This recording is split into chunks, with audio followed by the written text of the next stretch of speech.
Iată-ne ajunși în sfintele posturi ale Paștelui, doamnelor și domnilor. Nu trebuie să mai ne atingem de cele spurcăciuni, pentru că ne întinează trupul și mintea și mai ales sufletul.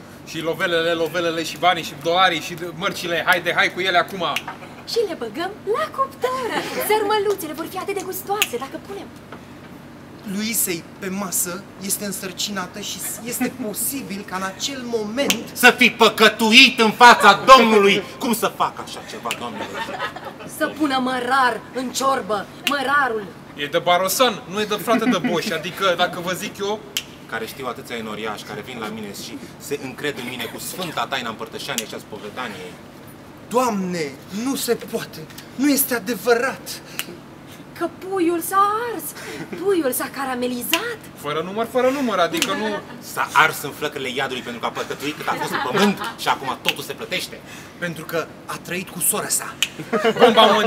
Bomba mondială, asta este vorba despre regina Piranda, care a fost trimisă de la bunul Dumnezeu pentru a face în acest sat lumină și pentru a ne curăța pe